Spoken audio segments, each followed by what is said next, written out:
നമുക്കിന്നൊരു നാടൻ വിഭവം ഉണ്ടാക്കി നോക്കിയാലോ? അതിന് വേണ്ടിയിട്ട് ഞാൻ ഇവിടെ എടുത്തിരിക്കുന്നത് ചേന ഇല്ലേ, ചേനയുടെ തണ്ടും അതിൻ്റെ ഇലയാണ്. ചേനയുടെ തണ്ടും ഇലയും എന്ന് പറഞ്ഞാൽ വളരെ തളിരിലയും തണ്ടുമാണ് വേണ്ടത്. ഇനി അതിലേക്ക് കുറച്ച് ചെറിയുള്ളി, പിന്നെ കുറച്ച് വെളുത്തുള്ളി. ഇത് രണ്ടും കുറച്ച് മതിയാവും, ഒരുപാടൊന്നും ആവശ്യമില്ല. 3-4 അല്ലിയോളം മതിയാവും. പിന്നെ വേണ്ടത് അതിൽ മുളകാണ്. കാന്താരി മുളക് ഉണ്ടെങ്കിൽ അത്രയും നല്ലത്. എൻ്റെ കയ്യിൽ ഒരുപാടില്ല, കുറച്ചേ ഉള്ളൂ. അപ്പോൾ അതിൻ്റെ കൂട്ടത്തിൽ ഞാൻ കുറച്ച് പച്ചമുളകും കൂടി ചേർത്തിട്ടുണ്ട്. ഇനി ഒരു പാന് അടുപ്പത്ത് വെച്ചിട്ട് അതിലേക്ക് കുറച്ച് വെളിച്ചെണ്ണ ഒഴിച്ച് കൊടുക്കാം. വെളിച്ചെണ്ണ വേണമെന്ന് നിർബന്ധമൊന്നുമില്ല, വേറെ ഏത് എണ്ണയാണെങ്കിലും കുഴപ്പമൊന്നുമില്ല. അവസാനം എന്തായാലും നമ്മൾ കുറച്ച് വെളിച്ചെണ്ണ അതിൽ ഒഴിക്കും, തീ ഓഫാക്കിയതിന് ശേഷം. അപ്പോൾ പിന്നെ ഏത് എണ്ണ ഒഴിച്ചാലും കുഴപ്പമില്ല. ഇനി അതിലേക്ക് ഈ പറഞ്ഞിട്ടുള്ള ഉള്ളിയും ഇതൊക്കെ ഇട്ട് കൊടുക്കാം. ഒന്ന് വഴണ്ടി വരേണ്ട ആവശ്യമൊന്നുമില്ല, ഒന്ന് വെറുതെ ഒന്ന് ചൂടായാൽ മാത്രം മതി.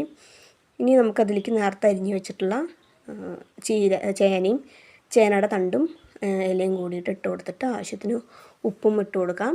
എന്നിട്ട് അതൊന്ന് ഇളക്കിയിട്ട് ഒന്ന് ഇതാക്കിയെടുക്കാം.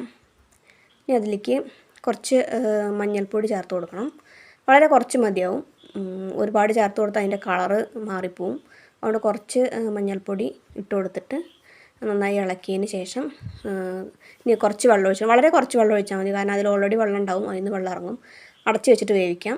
ഇനി അതൊന്ന് ഇടയ്ക്ക് തുറന്ന് ഇളക്കി കൊടുക്കാൻ മറക്കരുത്. അപ്പോൾ ഏകദേശം ഒന്ന് റെഡി ആയിട്ടുണ്ട്. ഒന്ന് വെന്തോ നോക്കാൻ വേണ്ടി ഒരു കഷ്ണം എടുത്തിട്ട് കടിച്ചു നോക്കിയാൽ മതി, മനസ്സിലാവും വെന്തോ ഇല്ലയോ എന്ന്. ഇനി അതിലേക്ക് നമുക്ക് ലാസ്റ്റായിട്ട് ചേർത്ത് കൊടുക്കാനുള്ളത് വെളിച്ചെണ്ണയാണ്. അപ്പോൾ ഏകദേശം റെഡിയായി വന്നിട്ടുണ്ട്. ഇനി വെളിച്ചെണ്ണ നമുക്ക് മുകളിലൊന്ന് പച്ച വെളിച്ചെണ്ണ തൂവിയിട്ട് നമുക്ക് അടുപ്പത്തുനിന്ന് വാങ്ങിയിട്ട് ഉപയോഗിക്കാം.